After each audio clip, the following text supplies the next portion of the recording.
যার নাম হয়তো আপনারা গুগল ম্যাপে খুঁজেও পাবেন না। একটা জঙ্গল, দক্ষিণ আমেরিকার গায়ানায়, ঘন সবুজে ঢাকা, যেখানে রাতে শুধু ঝিঁঝি আর অচেনা পাখির ডাক শোনা যায়। এবং সেই জঙ্গলের ভেতর কাঠের তৈরি কয়েক ডজন ঘর। সামনের দিকে গাছের গুঁড়ি দিয়ে বানানো ছোট্ট একটা মঞ্চ।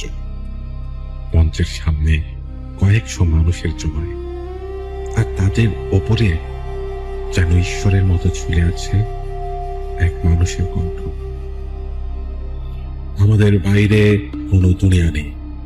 সত্যি যদি খুঁজতে চাও, তা কেবল আমাদের মধ্যেই আছে। এই মানুষটার নাম জিম জোনস। অনেকের কাছে তিনি ছিলেন উদ্ধারকর্তা, একজন সামাজিক বিপ্লবী, একজন পথ প্রদর্শক। তবে ইতিহাসের কাছে জিম জোনস হয়ে আছে এক নিদারুণ দুঃস্বপ্নের। 1978 সালের 18 নভেম্বর একটা সাধারণ দিন নয়, শুধু পৃথিবী দেখেছিল এই দিন আধুনিক ইতিহাসের অন্যতম বৃহৎ গণ আত্মহত্যা। একটা ছোট কমিউনিটি যার নাম ছিল জোনসটাউন, সেখানে কয়েকশো মানুষ, নারী পুরুষ এমনকি শিশু পর্যন্ত, একসাথে বিষ খেয়ে মৃত্যুবরণ করে। আপনি কি কল্পনা করতে পারেন একজন মানুষ কি করে এতটা প্রভাব খাটাতে পারে, যে মানুষগুলো নিজের হাতে নিজের সন্তানকে বিষ খাওয়ায় আর নিজেরাও স্বেচ্ছায় মৃত্যুবরণ করে?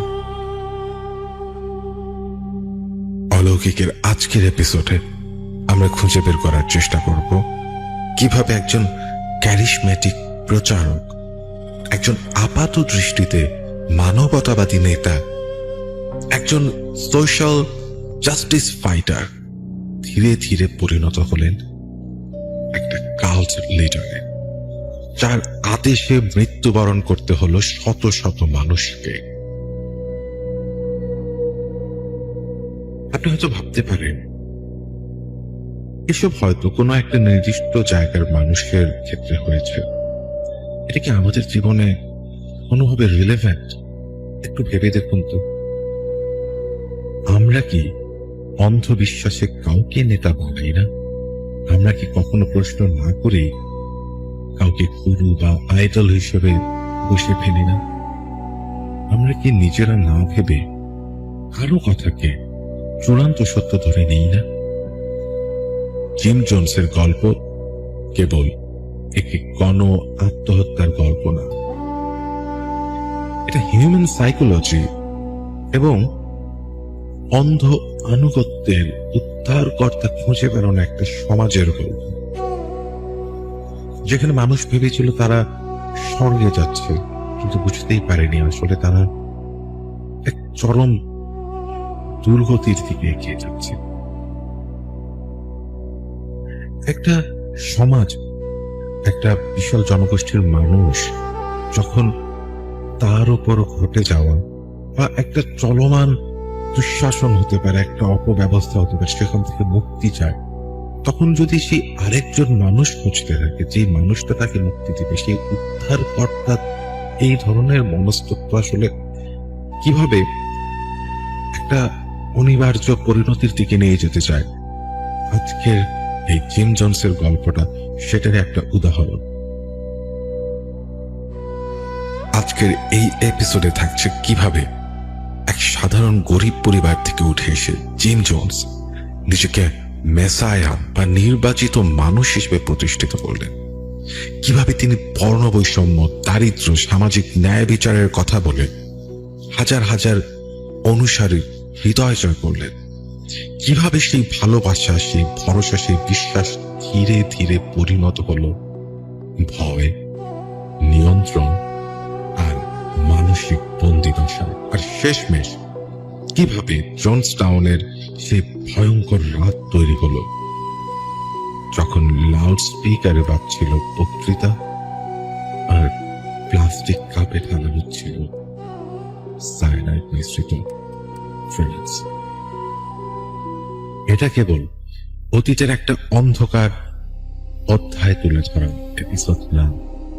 আমরা একটু শুধু বোঝার চেষ্টা করব কেন মানুষ এমন নেতার পেছনে ছুটে যায়, আমরা নিজেদের জীবনে কোন সিগন্যালগুলো এড়িয়ে যাই, কিভাবে একটা কমিউনিটি ধীরে ধীরে কাল্টে পরিণত হয়। আপনি যদি ভেবে থাকেন যে আমি হয়তো এমন ফাঁদে পড়ব না, তাহলে একটা জিনিস কিন্তু মনে রাখতে হবে, জনসটাউনের মানুষও প্রথমে এমনটাই ভেবেছিল। তাদের কাছে জিম জোন্স ছিল একজন বাবা, বন্ধু, লিডার, যে তাদের জন্য দাঁড়াবে, লড়বে, মুক্তি এনে দেবে। কিন্তু মুক্তির প্রতিশ্রুতি শেষ পর্যন্ত তাদের নিয়ে গেল এমন এক দরজার সামনে যার ওপারে ছিল শুধু মৃত্যু। এই গল্পে থাকবে পলিটিক্স, রিলিজিয়ন আর ক্ষমতার এক অদ্ভুত মিশেল, থাকবে ট্রমা, ব্রেইন ওয়াশ, মানসিক নিয়ন্ত্রণের কৌশল। আপনি যদি সত্য ঘটনা ভিত্তিক ক্রাইম, সাইকোলজি, কাল্ট অথবা মানব মনের অন্ধকার দিকগুলো নিয়ে জানতে পছন্দ করেন, তাহলে এই এপিসোড আপনার জন্য। সৃষ্টি আজকে আপনার সাথে, আপনি শুনছেন অলৌকিক। আজকের এপিসোডে আমার সাথে আছে প্রীতমকে এর আগেও আপনারা পেয়েছেন, আপনারা জানেন এ ধরনের কাল্ট ফিগার। আপনার আমার সাইকোলজি নিয়ে তার আগ্রহ অনেক। আমরা তার কাছ থেকে জেনে নেওয়ার চেষ্টা করব জিম জনসের গল্প। আমরা ধাপে ধাপে খুলে দেখব জিম জনসের উত্থান, ক্ষমতা, ভয়, কারাগার আর শেষের সে সর্বনাশা সিদ্ধান্তের পেছনে গল্প। হ্যালো প্রীতম, তো আজকে আমাদের পুরা অলৌকিক জুড়ে থাকছে জিম জোন্স। সো জিম জোন্সকে নিয়ে আসছে প্রীতম। তো প্রীতম, একদম শুরুতে একটু আমাদেরকে বলো আসলে জিম জোন্স অ্যাকচুয়ালি কে ছিলেন, তার উঠে আসা কিভাবে হলো, বা তার জন্ম থেকে মানে সে কিভাবে বেড়ে উঠলো। অ্যাকচুয়ালি জিম জোন্সের জন্ম হচ্ছে 1931-এ মে মাসে। তো হচ্ছে ইন্ডিয়ানার হচ্ছে গ্রাম্য এরিয়াতে আর কি ওর জন্ম হয়েছিল। তো ওর জন্মের সময় হচ্ছে পুরো আমেরিকায় হচ্ছে যে গ্রেট ডিপ্রেশন বলে যে। কত সালে জন্ম? 1931-এ।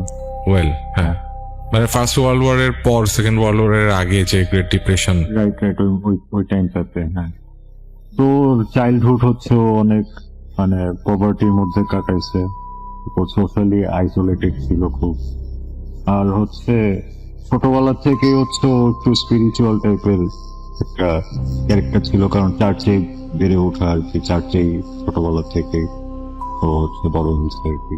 ওয়েল, তার মানে জিম জোন্স তো মোটামুটি একটা রিলিজিয়াস মাইন্ডসেট নিয়ে তার বেড়ে ওঠা, রাইট?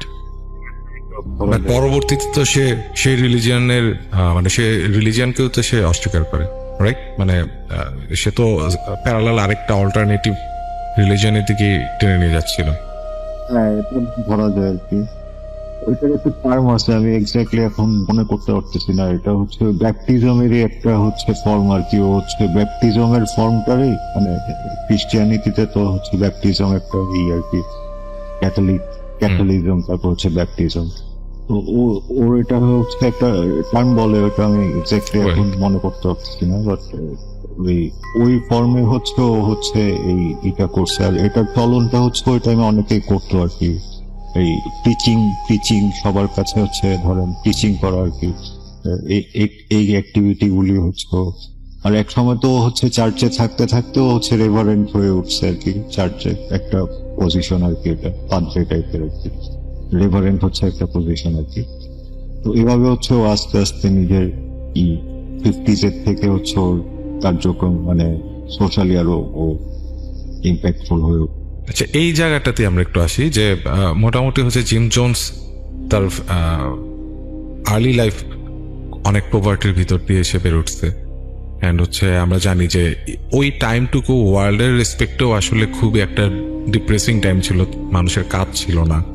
এবং আমরা জানি যে ইউরোপে অ্যান্ড আমেরিকাতেও এই জায়গাগুলোতে তখন কাজের অভাবে মানুষ সেই মানে আয় ইনকাম নাই। সো প্রচন্ড একটা পোভার্টির ভিতর দিয়ে আসলে পুরো জেনারেশনের পর জেনারেশন তখন বেড়ে উঠছিল।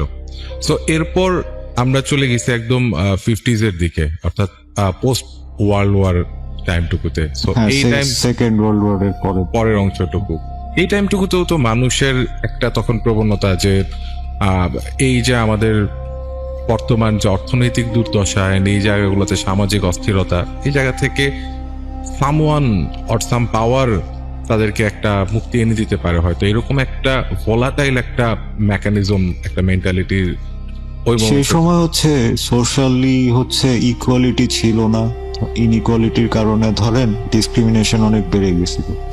তো বেড়ে যাওয়ার কারণে হচ্ছে ধরেন জিম জনসের মতো মানুষজন হচ্ছে ওটার আর কি এক্সপ্লয়েট করার চেষ্টা করছে। এক্স্যাক্টলি, আমরা এই জায়গাটাতে একটু ঢুকি আমরা যে জিম জোন্স ঠিক এই সময়টাতে কিভাবে তার কার্যক্রম শুরু করলো এন্ড কিভাবে হচ্ছে মানুষের কাছে তার পরিচিতিটা আসলো। জিম জোন্স হচ্ছে পিপলস টেম্পল নামে হচ্ছে ওর একটা চার্চ আর কি, ঠিক আছে। ওইটা হচ্ছে ও ফার্স্ট হচ্ছে ক্যালিফোর্নিয়াতে হচ্ছে এটা করে আর কি, ও হচ্ছে স্থাপন করে। একদম ইনিশিয়াল তার এক্সপোজারটাই কি হইলো এই পিপলস টেম্পল দিয়ে? হ্যাঁ, ও তো রেভারেন্ট হয়েছে, রেভারেন্ট হওয়ার পর হচ্ছে আলাদাভাবে পিপলস টেম্পল করলো, যেখানে হচ্ছে ও রেশিয়ালি ধরেন পিছায় পড়া লোকজন, বয়স্ক লোকজন, এদের বিভিন্ন ধরেন সুযোগ সুবিধা দিত। ধরেন এই ধরেন ওল্ড এজদের জন্য ডোনেশন, তারপর হচ্ছে থাকার ব্যবস্থা, স্বাস্থ্য সেবা, এই টাইপের কিছু পলিসিও হচ্ছে করতো। পিপলস টেম্পলে হচ্ছে এভাবে ওর ফলোয়ার বাড়াইতো আর কি। তো মানে ব্ল্যাকরা হচ্ছে এতে মানে ব্ল্যাকরা তো তখন হচ্ছে সমান রাইটস পাইতো না আর কি আমেরিকায়। তো ব্ল্যাকরা হচ্ছে ওর প্রতি খুবই ইনফ্লুয়েন্স হয়েছে পরে ওর কিছু মানে ও অ্যাক্টিভিটিস এর কারণে। রাইট। সো যেটা আলটিমেটলি যে ওই টাইমের যে যারা কিছুটা পিছিয়ে পড়া লোকজন অ্যান্ড যাদের আলটিমেটলি সামাজিক অধিকারের জায়গা থেকে যারা প্রপারলি আসলে সেই সিভিল রাইটস গুলা যাদের জন্য আসলে প্রপার ছিল না, সেই সমস্ত মানুষদেরকে একটা মুক্তির আশা দেখানোর একটা কেন্দ্র হয়ে ওঠে পিপলস টেম্পল। এটা ওই যে ইউটোপিয়া বলতে একটা টার্ম আছে, প্রমিসড ল্যান্ড। ওদের হচ্ছে ওদের প্রমিস করা হয়েছিল যে ওদের একটা প্রমিসড ল্যান্ড পাবে ওরা, যেখানে কোনো দুঃখ দুর্দশা থাকবে না, তারপর হচ্ছে কোনো পভার্টি থাকবে না, সবাই হচ্ছে ইকুয়ালি ট্রিটেড হবে। দেন এই জন্য হচ্ছে আর কি মানে এই আর কি। ওয়েল, তো এই যে প্রমিসড ল্যান্ড, এটা কোনো পার্টিকুলার কোনো ল্যান্ডকে তারা বলতো যে এটা আমাদের সেই প্রমিসড ল্যান্ড? হ্যাঁ, এটা আমরা আস্তে আস্তে জানবো আর কি। ওকে, আচ্ছা, তাইলে এখন আমরা আসলে আরেকটা বিষয় নিয়ে একটু কথা বলতে চাই। সেটা হচ্ছে যে জিম জোন্স যে এই যে তার গ্রোথটা শুরু হলো পিপলস টেম্পলের প্রতি, সে কি পলিটিক্যালি এম্পাওয়ার্ড হয়েছে, বা অনেক মানুষজন যেহেতু ডিল করতে হচ্ছে এখানে, কি পলিটিক্যাল এম্পাওয়ারমেন্ট ঘটছে কোনো, বা কোনো পলিটিক্যাল কানেকশন কি তার ক্রিয়েট হয়েছিল? হ্যাঁ, এটা হচ্ছে ধরেন সান ফ্রান্সিসকোতেও হচ্ছে আস্তে আস্তে আরো চার্চ বিল্ড করে আর কি পরবর্তীতে। আরো চার্চ মানে পিপল টেম্পলের আরো শাখা? হ্যাঁ হ্যাঁ, আরো অনেক, পুরো এক সময়টা ইউএসএ ছড়ায় যায় আর কি। এই চার্চের যারা কাজ করতো আর কি, তাদের হচ্ছে মানে তারা হচ্ছে বিভিন্ন সিভিল রাইটস লিডারদের সাথেও কাজ করতো, লোকাল পলিটিশিয়ান এদের সাথেও কাজ করতো। তো জিম জোন্সের হচ্ছে একটা ভোট ব্যাংক ছিল, ধরেন ইউএস এর একটা ভোট ব্যাংকের কারণে ধরেন একটা পুরো কমিউনিটি হচ্ছে ওর ভোট ব্যাংক আর কি। ধরেন এর জন্য হচ্ছে পলিটিশিয়ানরা ওর লিয়াজু করে চলতো আর কি, এরকম একটা বিষয় ছিল আর কি। আর এই ভোট ব্যাংক অনেক বড় ছিল, এটার কারণে হচ্ছে পজিটিভ মিডিয়া কভারেজও পাইতো। হ্যাঁ, বাট বাংলাদেশের পার্সপেক্টিভ থেকে কি মানে জাস্ট বিজনেস গ্রোথের উপর বেস করে তো তার পলিটিক্যাল কাল্পনেসটা ক্রিয়েট হয় নাই, রাইট? মানে একটা তো না না না, ফিলোসফিক্যাল বা একটা রিলিজিয়াস একটা ব্যাপার থ্রুতে সে স্পিরিচুয়াল একটা ব্যাপারে স্পিরিচুয়াল লাগাইছে। সাইকোলজিক্যালও ধরা যায় আর কি। হ্যাঁ, বাট জিম জোনস আলটিমেটলি তো আরো অবশ্য পর্দার আড়ালে দুজনেই পর্দার আড়ালে আসলে কি করছে we have no idea, maybe. Anyway, তো যেটা হচ্ছে যে জিম জোনসের যে এই যে পলিটিক্যাল একটা কানেকশন, ধরে নিলাম যে তার একটা ফিক্সড ভোট ব্যাংক আছে তার, যে কারণে সে অনেক পলিটিক্যাল লিডার বা পলিটিক্যাল পার্টির কাছেও সে অনেক ইম্পর্টেন্ট হয়ে গেছে। এবং এই প্যাটার্নটা কিন্তু আলটিমেটলি যেহেতু সেকেন্ড ওয়ার্ল্ড ওয়ারের ঠিক পর আমরা কিন্তু একটা খুব ভালো একটা কানেকশন আমার মনে দেখতে পাই, যে ডেমোক্রেসির যে আফটার সেকেন্ড ওয়ার্ল্ড ওয়ার যে ইউএস এর যে ডেমোক্রেসি ছড়ানোর যে প্রক্রিয়াটা, সেই ডেমোক্রেসি ছোঁয়া তো আমাদের এখান পর্যন্ত আসছে বা সারা পৃথিবীতে অনেক জায়গাতেই গেছে, কিন্তু ওই যে ডেমোক্রেসির ভেতর দিয়ে আরো কিছু বাই প্রোডাক্টও বোধ হয় ছড়াই গেছে, like vote bank.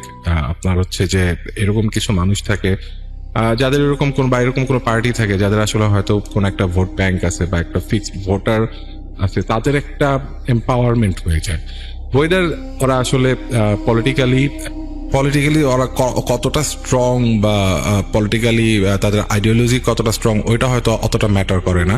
But gym জোনসের ক্ষেত্রে যেটা বোঝা যাচ্ছে যে একটা টাইমে সে যেহেতু রেশিয়াল ডিসক্রিমিনেশনের এগেনস্টে কথা বলছে এবং সে নিজেও যেহেতু পভার্টি থেকে উঠে আসছে, সো সমাজের ওই মোমেন্টে অনেক বেশি পরিমাণ দারিদ্রতা ছিল।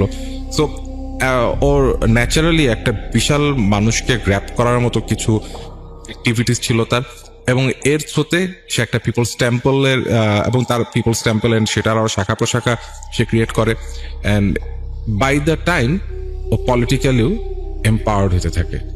সো এইটার সাথে কি ইউএস পলিটিক্স এর বাইরেও কি আদার কানেকশনের সাথে আদার পার্টির কানেকশন বা অন্যান্য লাইক সোভিয়েত ইউনিয়ন বা এদের সাথেও কি তার কানেকশন ক্রিয়েট হয়? কারণ যেহেতু জিম জোনস পরবর্তীতে আমরা হয়তো আরো সামনে গেলে জানতে পারবো, বাট জিম জোনসের কি এরকম কাউন্টার মানে ইউএস এর বাইরেও কি কোনো পলিটিক্যাল লিয়াজও ক্রিয়েট হয়েছিল ওই টাইমে? যেটা আসলে মানে এটা ওর ভক্তদের হচ্ছে ওর ডিলিউশনাল একটা ইসের মধ্যে রাখছিল যে সোভিয়েত ইউনিয়ন ওদের হেল্প করবে অ্যান্ড অল দ্যাট, বাট হচ্ছে মানে রিয়েলিটিতে এটা কতটুকু সত্য আসলে এটার কোনো রিটেন কোনো রেকর্ড নাই। সো পিপলস টেম্পলে আমি যেটা জানতে পেরেছি যে লাইক আমরা পলিটিক্যাল কানেকশনের কথা বললাম, বাট পলিটিক্যাল কানেকশনটা তো আসলে পার্টির প্রতি, কিন্তু এই যে মানুষের প্রতি যে তার বা মানুষের বিশ্বাসটা যে সে ধরে রাখছে, এটার পেছনে তার অ্যাক্টিভিটিস গুলো কেমন ছিল? এইটা বেসিক্যালি হচ্ছে ওর একটা ডিপেন্ডেন্সি ক্রিয়েট করছে ওর উপর, মানে জিম জোনস অ্যান্ড পিপল টেম্পলের উপর হচ্ছে ধরেন ওরা হচ্ছে স্যালারি প্রোভাইড করতো, প্রপার্টি হচ্ছে প্রোভাইড করতো রিক্রুটমেন্ট করার জন্য। দেন রিক্রুট করার পর হচ্ছে ওরা হচ্ছে বিভিন্ন ধরেন কন্ডিশন দিত লয়ালটি টেস্ট করানোর জন্য ফলোয়ারদের। এর মধ্যে হচ্ছে ওদের প্রপার্টি হচ্ছে জিম জোনসের নামে দিয়ে দিতে হইতো, মানে in the name of greater good আর কি, বুঝছেন?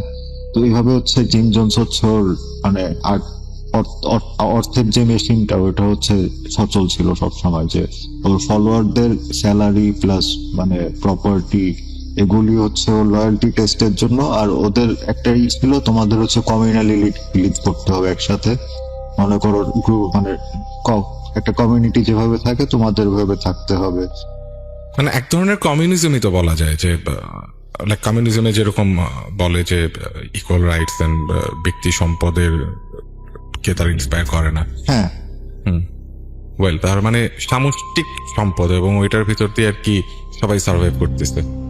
তারপর ধরেন ওর ফলোয়ারদের বিভিন্ন সিক্রেট কনফেশন করাইতো, যার মাধ্যমে ওরা ভালনারেবলও হয়ে যেত আর কি এই জিম জোনসের কাছে। অনেক সিক্রেট মনে করেন ওর কাছে হচ্ছে কনফেস করছে, ওগুলির কারণে অনেক ফলোয়ার ধরেন জিম্মি হয়েছিল আর কি। আচ্ছা, তার মানে একটা ব্ল্যাকমেইলের একটা সুযোগ, ব্ল্যাকমেইলের একটাই ছিল। আর ও সেক্স অফেন্ডারও ছিল ধরেন। তারপর চাইল্ডদের অ্যাবিউজ করতো, এরকম অনেক মনে করেন রিপোর্টই আছে ওর নামে আর কি ধরে। বাট এই যে এই রিপোর্টগুলোর পরেও তার মানে এটা কি একদম ইনিশিয়ালি তার এগেনস্ট এরকম কমপ্লেন ছিল, নাকি এগুলা আস্তে আস্তে গ্র্যাজুয়ালি তার পপুলারিটি যখন অনেক বেড়ে গেল তারপর এগুলো আসা শুরু করলো? এগুলা তার পপুলারিটি বাড়ার পর পর আর কি ধরেন জোনসটাউন যখন আসলে শুরুটা হয় আর কি, আমরা যেই ইসের কথা বলছিলাম যে ইউএস এর বাইরেও হচ্ছে একটা কমিউনিটি, ও আমেরিকায় হচ্ছে থাকতে পারছিল না, মানে যে পলিটিক্যাল কারণে এখান থেকে চলে যায়। ও ভাবছে যে ধরেন আমেরিকায় যদিও থাকে, ওর মানে যেই মানে এটা মানে আলটিমেট গোল ওইটাও অ্যাচিভ করতে পারবে না, এরকম একটা থিঙ্কিং থেকেও ও হচ্ছে গায়ানা গভর্নমেন্টের সাথে অনেকদিন ধরে কথা বলে দেন হচ্ছে গায়ানার রাজধানী হচ্ছে জর্জটাউন। তো জর্জটাউনের ধরেন বর্ডারের কাছাকাছি কিছু অনেকখানি জমি হচ্ছে ও লিজ নিছে আর কি, প্রায় 100 বছরের জন্য লিজ নিয়ে দেন হচ্ছে ওখানে হচ্ছে ওর নিজস্ব কমিউনিটি বিল্ড করে আর কি, কয়েকশো বিঘা জমি আর কি এখানে। সেটাই সেই জনসটাউন, হ্যাঁ সেটাই কি সেই প্রমিসড ল্যান্ড, হ্যাঁ সেটাই সেই প্রমিস ল্যান্ড। এটা হচ্ছে ওর ফলোয়ারদের আর কি করে ও হচ্ছে ওখানে নিয়ে গেছিল। আমেরিকা থেকে প্রায় 1200 ফলোয়ার হচ্ছে ও 1200? হ্যাঁ। বাহ। আচ্ছা, আমরা জাস্ট এইখানে যাওয়ার আগে আরেকটু মানে আমি লাইক ওই টাইমটুকুতে যেটা হচ্ছিল যে ওয়ার্ল্ডে এরকম তুমি যেটা বলতেছিলে যে প্রিচারের সংখ্যা অনেক বেড়ে গেছিল, বা অনেকে এরকম প্রিচিং করতো, নিজেকে মেসায়া দাবি করতো, বা গড সিলেক্টেড, বা এই ধরনের যে একটা প্রচারণা বা এরকম মানুষ ক্রিয়েট হওয়া। এটা শুধু আমেরিকাতে না, আসলে হোল ওয়ার্ল্ডে আপনি ইন্ডিয়াতে দেখেন অনেক সাধু আছে, সন্ন্যাসী আছে, এরাও প্রিচার আসলে। কারণ কিন্তু এইগুলো কি একই প্যাটার্নের, নাকি এখানে আসলে ডিস্টিংগুইশ করার মতো ফিচার আছে? ডিস্টিংগুইশ করা যায়, কিন্তু মানে নট অনলি বাই ক্যারেক্টারিস্টিক্স, মানে নট অনলি বাই প্যাটার্নটা অনেক সিমিলারিটি থাকে, মানে আচ্ছা। দেখা যায় কি, বাট এক একজনের করার ধরন এক এক রকম, বাট হচ্ছে ধরেন কেউ না কেউ সিগনিফিকেন্ট কিছু করছে। যেমন আমি একটা জিনিস বলি যে এরকম যারা প্রিচার হয় বা এরকম যারা কাল্ট ফিগার হতে থাকে আস্তে আস্তে, মানে স্পিরিচুয়াল লিডার যদি বলি আমরা, এদের আরেকটা ক্ষমতা থাকে, তারা হিল করতে পারে বা তাদের কিছু সুপার ন্যাচারাল পাওয়ার থাকে, হ্যাঁ, বা যেটা শো করে আসলে, হ্যাঁ, যদিও সেটা আসলে ভেরিফাই করা হয়তো পসিবল হয়ে ওঠে না। জিম জোনসেরও কি এরকম কিছু ছিল? হ্যাঁ, জিম জোনস এরকম কিছু অলৌকিক কর্মকাণ্ড দেখাইতো আর কি, এগুলো ক্যামেরাতেও রেকর্ড করা আছে, ধরেন ক্যামেরার সামনেই দেখাইছে। কিরকম? ধরেন একটা মানে প্যারালাইজড মহিলা ধরেন উঠতে পারতেছে না, মানে এরকম একটা মহিলাকে সে হিল করে ফেলছে, এন্ড ওই মহিলা দৌড়াচ্ছে এন্ড লাফালাফি করতেছে ক্যামেরার সামনে? হ্যাঁ, ক্যামেরার সামনে প্যারালাইজ অবস্থা থেকে ও হিল করছে আর কি, কিছু মানে ওয়ার্ডিংস বলছে, রিচুয়ালস কিছু বলছে। আচ্ছা, তো এগুলো এখনো মানে আমরা ইউটিউবে ঢুকলে দেখতে পারবো? হ্যাঁ, এটা ইউটিউবে আপনি ঢুকলেই পাবেন আর কি। ওয়াও। আর আর হচ্ছে এইটার মাধ্যমে হচ্ছে ম্যানিপুলেট করছে আর কি সবাইকে। খুবই স্বাভাবিক না? আর একজন একটা জম্পার মধ্যে আপনি হচ্ছে ধরেন দেখলেন এরকম অলৌকিক কিছু, সবাই তখন চিয়ার আপ করবে একটা definitely, and back in 60s, right? Exactly, তখন ভেরিফাই করার কোনো সোর্স নাই। ব্যাক ইন 60s কি আমরা লাইক মিড 60s এর সময় আর কি, ধরেন পিপলস টেম্পল রান করছে প্রায় 15 ইয়ার্স এর মতো, ধরেন 50s এ স্টার্ট হইলো, ধরেন 15 ইয়ার্স ভালোভাবেই ধরেন পজিটিভলি রান করছে অ্যাজ এ মানে সোশ্যাল অর্গানাইজেশন আর কি, social welfare. Social welfare. Okay, and then তার ছিল এরকম ক্যারিশমা, সে হচ্ছে মানুষকে হিল করতে পারতো, অসুস্থকে হিল করতে পারতেছে। এন্ড এটা ডেফিনেটলি মানুষের সামনে যদি এরকম একটা নাটক উপস্থাপন করা যায়, মানুষ হুমড়ি খেয়ে পড়বে। এবং আমরা তো এটা জানি যে এখনো পর্যন্ত কিন্তু ইউএস এর যারা থাকে, বা লাইক ফ্ল্যাট আর্থ সোসাইটি, হ্যাঁ, ইউরোপ আমেরিকার প্রচুর মানুষজন, হ্যাঁ, তারা বিশ্বাস করে যে পৃথিবী আসলে ফ্ল্যাট। এক্স্যাক্টলি। তো এরকম এখন এই ইনফরমেশনের যুগেও এই বিশ্বাসগুলো মানুষের আছে। সো ব্যাক ইন 65 এটা মোর লাইকলি, এন্ড এটা আসলে ইভেন এখনো তো অনেক কাল্ট আছে, রিলিজিয়ন আছে, যেমন আপনার সাইন্টোলজি বলতে একটা বিষয় আছে। আচ্ছা। এটা হচ্ছে ধরেন টম ক্রুজ ফলো করে এই রিলিজিয়নটা, ধরেন সায়েন্স প্লাস অ্যাস্ট্রোলজি দুইটার মিক্স হয়ে দেন হচ্ছে সাইন্টোলজি। ও নাইস। তারপর হচ্ছে আপনার এই যে একটা অ্যাক্টর আছে আপনার সুইসাইড স্কোয়াড নামে একটা সিনেমা, ওইটাতে জোকারের ক্যারেক্টার করছে জ্যারেড লেটো। আচ্ছা। ও একটা আইল্যান্ড কিনে ওর নিজস্ব কাল স্টার্ট করছে, এটা মানে স্টিল হচ্ছে মানে রানিং আর কি, এরকম মানে এরকম কালস এরপরে মানে জিম জোনসের পরে অনেক কালস আসছে আর কি। এই যে আইল্যান্ড লাইক ওই যে জিম জোনসের কথা যদি আবার আমরা ফিরে যাই, যে জিম জোনস তো হচ্ছে একটা বিশাল এরিয়া নিয়ে নিছেন, সে হচ্ছে গভর্নমেন্ট লেভেলে কমিউনিকেশন করছে। তো দ্যাট মিনস আসলে তার তখন power and everything, money and power, মানে মানি বাইস পাওয়ার মানে ইকুইভ্যালেন্টই তো। সো আলটিমেটলি তার ওই মোমেন্টে এনাফ অ্যামাউন্ট অফ প্রপার্টি ছিল, হ্যাঁ। সেই পাওয়ারটা জেনারেট করছে যে একটা গভর্নমেন্টের সাথে সে ডিল করতে পারে। হ্যাঁ, ওইরকম একটা পজিশনে সে নিজেকে নিয়ে যেতে পারছিল আর কি গ্রাজুয়ালি। ওকে, তো আমরা তাহলে তো মোটামুটি পিপলস টেম্পলের গ্রোথটা আমরা বুঝতে পারতেছি যে একজন মানুষ, সে খুবই সুপার একজন স্পিকার, পাবলিক স্পিকার। সে মানুষের অধিকার নিয়ে কথা বলে, সে মানুষের মুক্তির জন্য কাজ করে। আমরা হচ্ছে যেহেতু অডিও, আমরা কোট আনকোট বলে নিতে হচ্ছে। তো যেটা হচ্ছে যে এইরকম একটা ফিগার আস্তে আস্তে সে মানুষের, এবং সে হিল করাতে পারে। সে একজন পঙ্গু মানুষকে মানে জম্ফার মধ্যে দাঁড় করায় ফেলতে পারে এবং সে মানুষ দৌড়াদৌড়ি করতে শুরু করে। সো বোঝেন ব্যাপারটা, ব্যাক ইন 60s 70s এই সময়ের দিকে চোখের সামনে এরকম ঘটনা ঘটতেছে এবং এই মানুষের প্রতি একটা বিশাল জনগোষ্ঠীর বিশ্বাস ক্রিয়েট হওয়া খুবই ন্যাচারাল একটা ব্যাপার। এবং সেখান থেকে সে তার Peoples Temple and there are more other temples, যেটাকে আমরা বলতে পারি যে শাখা, ব্রাঞ্চেস ক্রিয়েট হইলো। এবং সেখান থেকে এবার তার হচ্ছে আমরা যদি যাই যে পরবর্তী ধাপ, যেটা সেই প্রমিসড ল্যান্ডের দিকে তারা গেল, এই প্রেক্ষাপটটা আসলে কেমন ছিল? প্রমিস ল্যান্ডে তো হচ্ছে ওরা যাওয়ার পরে কেন গেল, মানে ওই মোমেন্টে তাদের যাওয়ার প্রয়োজনটা কিভাবে হলো এবং মানুষজনকে কিভাবে কনভিন্স করলো?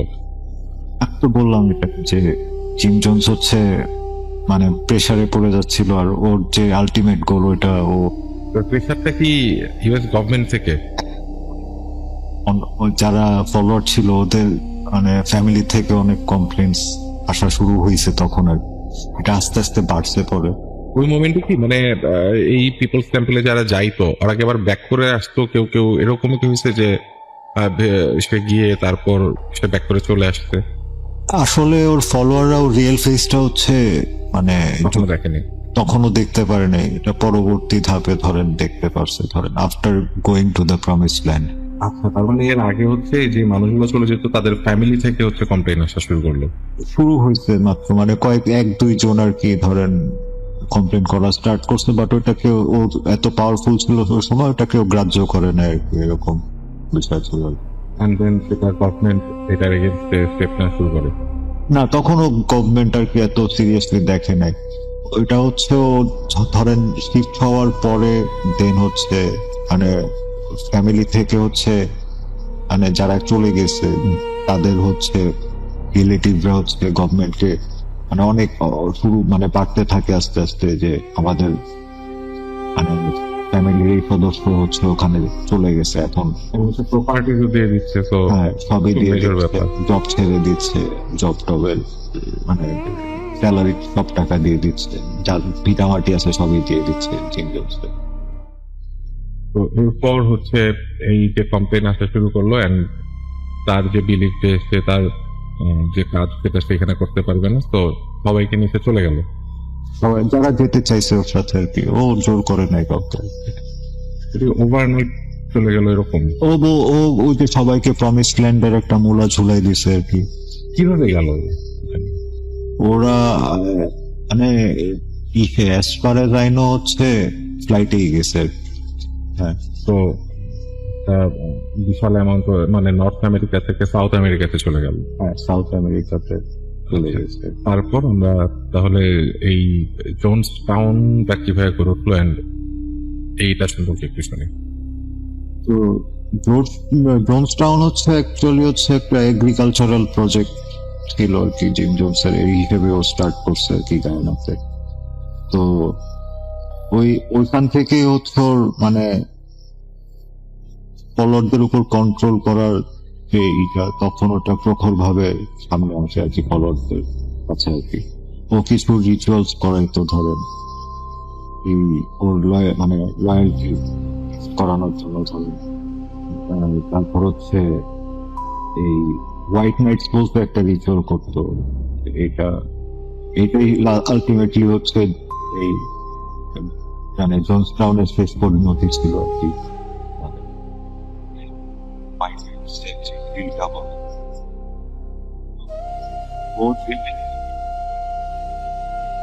ও তো হচ্ছে ওর ফলোয়ারদের বলছিল যে মানে সোভিয়েত ইউনিয়ন হচ্ছে ওর খুব কাছের, তো আমেরিকান গভর্নমেন্ট হচ্ছে ভালো না, এশিয়ালি ওদের কখনো একসেপ্ট করবে না, এইসব মানে হাবি জাবি বলে দেন হচ্ছে ওদের ই করছে। তো ওদের হোয়াইট নাইট ডিলস এই করতো যে সিআইএ ওদের অ্যাটাক করবে যে কোনো সময়।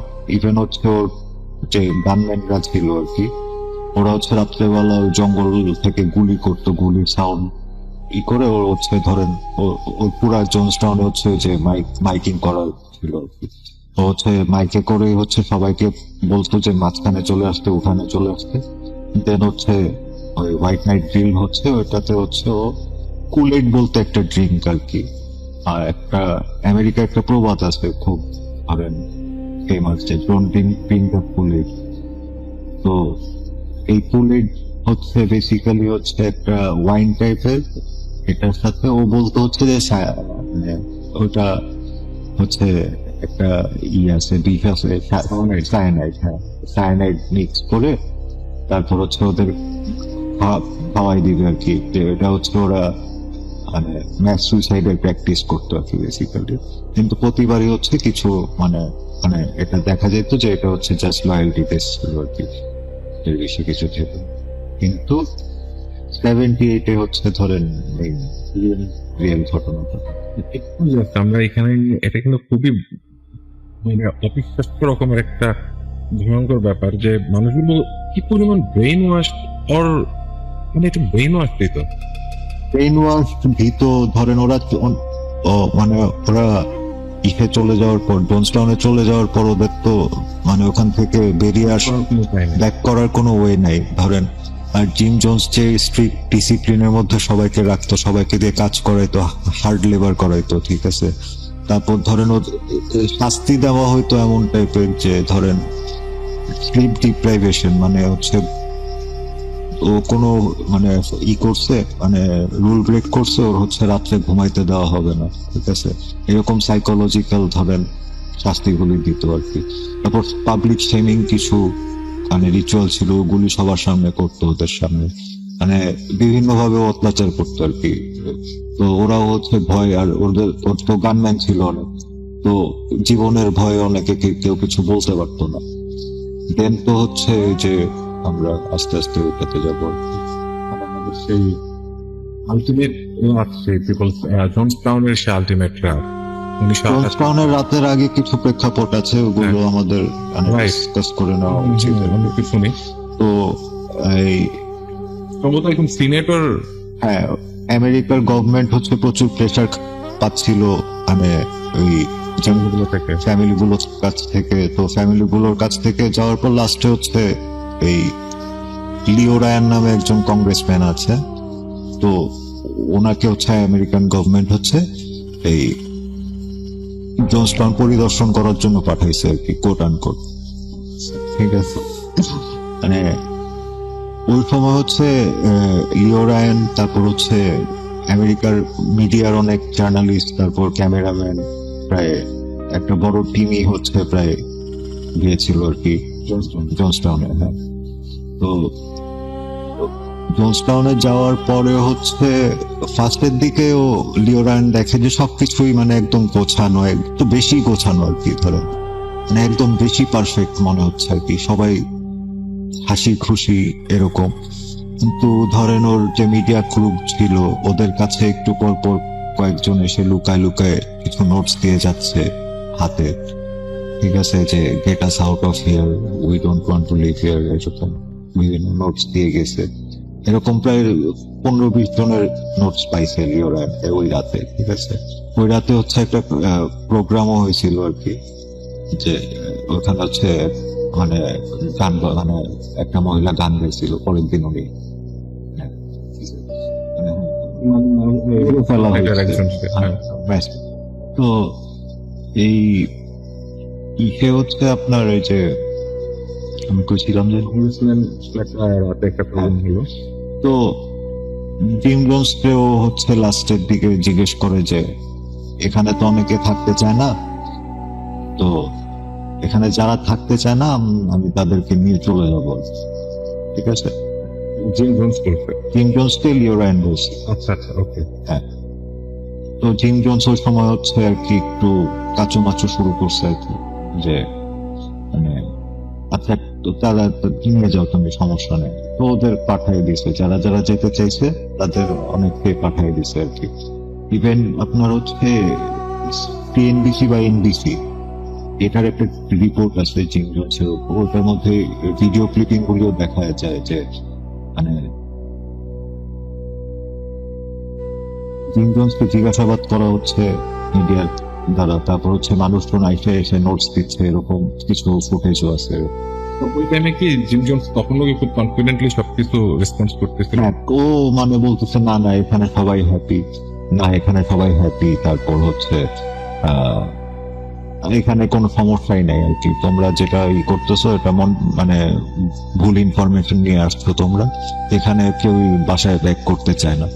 তো তারপর তো লিও রায়ান হচ্ছে ওদের ওই যে 8 জন না 10 জন এরকম ওদের সাথে আর কি ব্যাক করার জন্য আপনার হচ্ছে ওই জর্জ টাউনের কাছাকাছি একটা রানওয়ে আছে, তো ওই রানওয়েতে হচ্ছে ওরা মানে চলে আসে আর কি।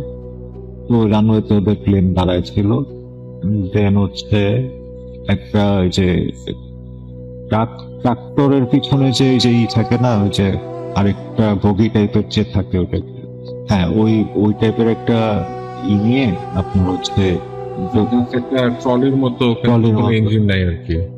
না না ট্রাক্টরই আর কি, আচ্ছা, tractor, okay. ট্রাক্টরের পিছনে একটা ধরেন বগি টাইপের, ওই ট্রাকের পিছনের সাইডটা আছে না ওইরকম আর কি, হ্যাঁ ওইরকম। তো ওইটার মধ্যে অনেক মানে জিম জোন্সের হচ্ছে কয়েকজন গানম্যান আছে ওই রানওয়েতে এসে ওদের লিও রায়ান সহ হচ্ছে মানে ওখানে হচ্ছে টোটাল 8 জনকে না 10 জনকে হচ্ছে মানে স্পটে গুলি করে মেরে ফেলা হয়।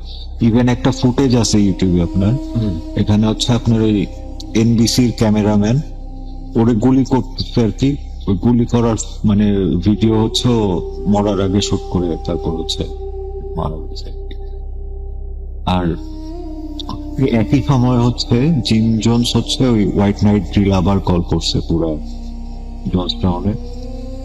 দেন হচ্ছে ওই দিন হচ্ছে সবাইকে হচ্ছে সায়ানাইড মিক্স করা পানি খাওয়ানো হয়, মানে ওই পুলিট খাওয়ানো হয়, ওয়াইন খাওয়ানো হয়। আর প্রায় 300 মতো বাচ্চা ছিল আর কি।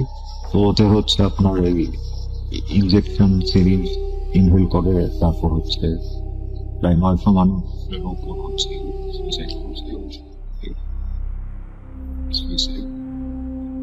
কিং জোন্স হচ্ছে নিজে হচ্ছে ওর মুখের মধ্যে গুলি করে মারা গেছে আর কি।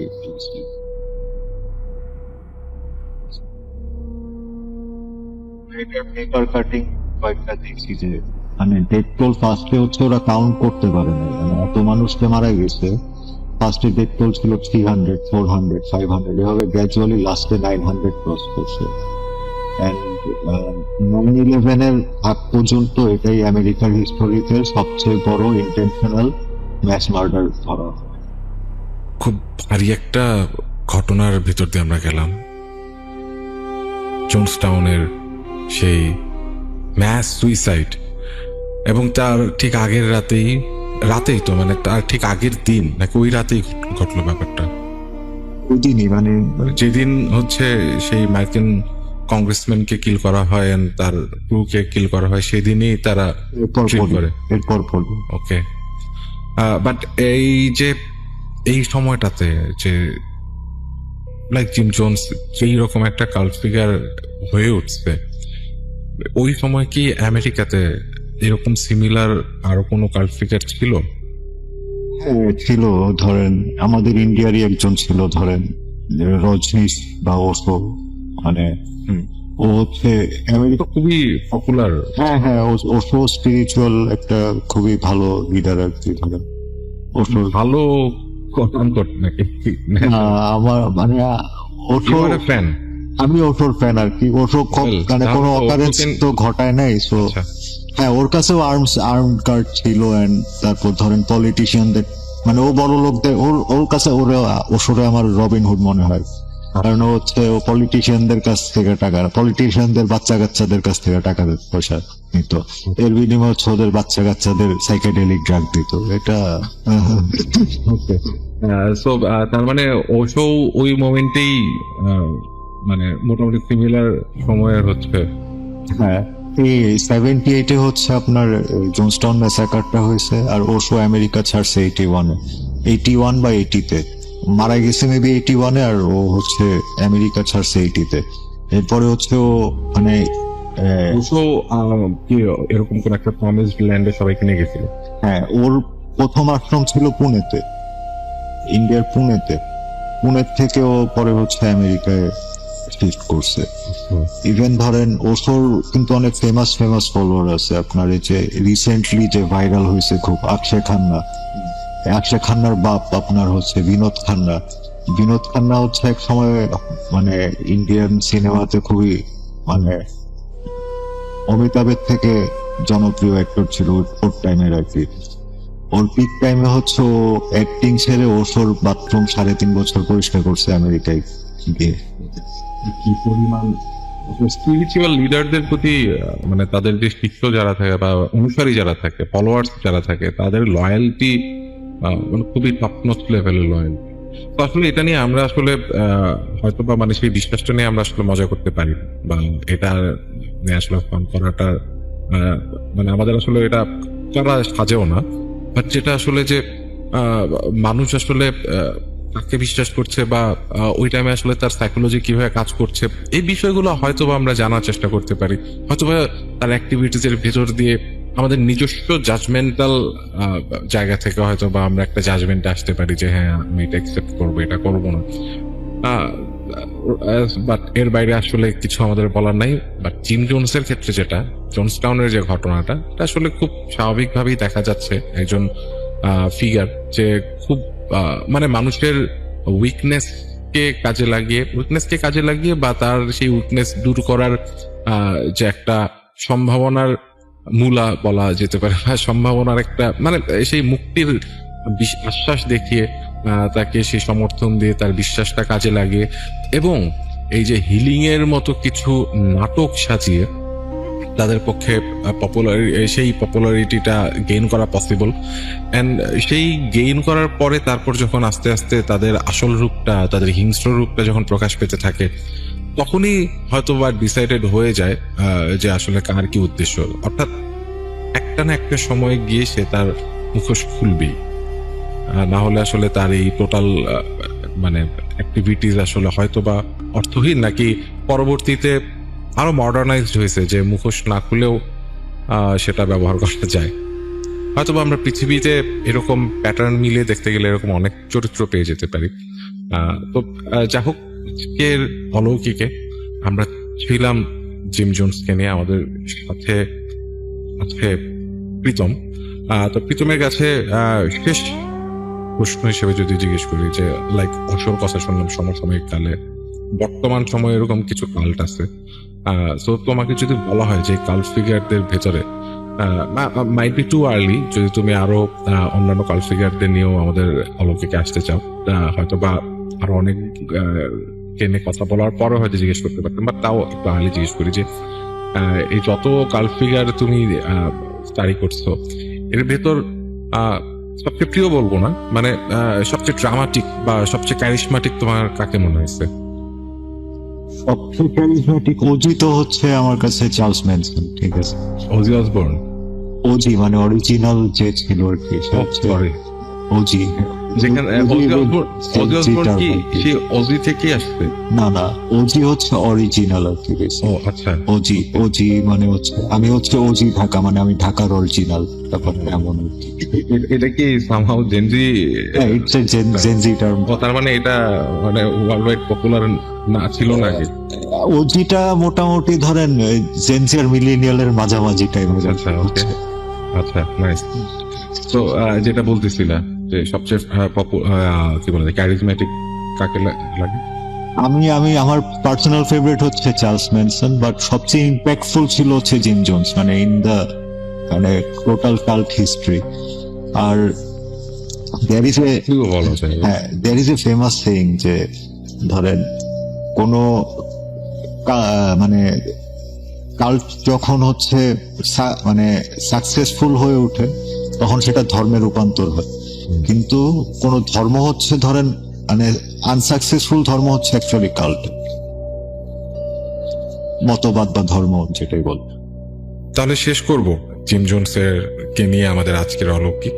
শেষের লাস্ট আমার একটা প্রশ্ন প্রীতমের কাছে, লাইক এরপর জিম জোনসের পরে লাইক ওশো সার্ভাইভ করছেন, ওশো আরো অনেকদিন ছিল, আর এরকম কি মেজর কাল্ট ফিগার আর কারা ছিল, বা এরপর কি এরকম এটা কি আরো আসতে, কারণ মানুষ তো একটা উদাহরণ দেখতে পাইছে, মানুষ তো জানতে পারছে যে হ্যাঁ এর ভেতরে এরকম কি বলা যায়, মানে এক ধরনের কি বলা যায় প্রতারণা, হ্যাঁ, তো সেটা আছে। তো এরকম কি কাল্ট ফিগার আরো আসতে পারে যারা?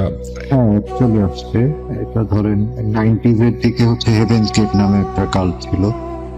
ওরা হচ্ছে ওরা ওরা ওদের ইচ্ছে প্ল্যানেট নিয়ে বেসিক্যালি একটা হচ্ছে ভিডিওতে একটা মানে বাল্ড একটা মানুষ হচ্ছে কথা বলতেছে ওর ইনস্ট্রাকশন শুনে, মানে এক রাতে হচ্ছে একটা হোস্টেল বা এরকম কিছু কিছু একটা মানে থাকার জায়গাতে প্রায় কত 11-12 জন হচ্ছে সুইসাইড করছিল। আর আরেকটা কাল্ট আছে, এটা হচ্ছে ট্রান্স ড্যাভিডিয়ান নামে পরিচিত। তো মানে এটা নিয়ে সিনেমাও আছে, অ্যাম্বুশিন ওয়াকো নামে একটা সিনেমা আছে। তো এটার লিডার ছিল ডেভিড কুরেশ। ও হচ্ছে আবার টিচার ছিল প্লাস হচ্ছে আপনার এই যে মিউজিশিয়ান ছিল। আর জিম জোন্স কে নিয়ে হচ্ছে সিনেমা আছে, জিম জোন্স কে নিয়ে হচ্ছে IMDb তে ভালো রেটিং ওয়ালা সিনেমা আছে, আপনারা চাইলে দেখতে পারেন। যেমন হচ্ছে গায়ানা ট্র্যাজেডি নামে একটা সিনেমা আছে, তারপর Guyana crime of the century নামে একটা সিনেমা আছে। গায়ানা ট্র্যাজেডিটা বেটার একই। তুমি একটা এটাকে বলতেছিলে যে হচ্ছে একটা মহিলা গান গায়, হ্যাঁ, যে রাতে হচ্ছে তারা কুল-এইড খায় সায়ানাইড মেশানো, যাতে একটা মহিলা গান গাইতে থাকে। এই রাতে খায় না, এটা এর আগের রাতে যখন লিও রায়ান আর কি আসছে ওকে ও আচ্ছা, ওই ভিডিওটা কি ইউটিউবে আছে? হ্যাঁ, এটা ইউটিউবে। এখানে কোনো ফেমাস সিঙ্গার বা এরকম কেউ কি ছিল কখনো? না, উনি হচ্ছে মানে ব্ল্যাক একজন মহিলা ছিল, মানে কোনো ভিডিওতে যাদেরকে দেখা যায় তারা প্রত্যেকেই জাস্ট বড় লোকজন আর কি। হ্যাঁ, না, আমি জাস্ট বুঝতে চাচ্ছি যে ওই ভিডিওর প্রত্যেকটা মানুষ next 24 hours that was their last 24 hours and they didn't even know that আর কি, তারা জানতো না আর কি। আমাদের আজকের অলৌকিক আমরা এখানেই শেষ করতেছি। আমাদের সাথে ছিল প্রীতম, এবং প্রীতম আমাদের কাছে এর আগে চার্লস ম্যানসনের গল্প নিয়ে আসছিল। আজকে আমরা কথা বললাম জিম জোন্সকে নিয়ে, এবং জিম জোন্স মাইট বি আধুনিক পৃথিবীর অন্যতম মানে মর্মান্তিক সেই কি বলা যায়, ম্যাসাকার তো হয়তো বলা যাবে না, মাস কিলিং বলা যাবে না যেহেতু suicidal attempt, but forceful suicide. But যে কোনো ভাবে হোক না কেন, যেটা 9/11 এর আগ পর্যন্ত ইউএস এর হিস্ট্রি সবচেয়ে বড়, এত মানুষ একসাথে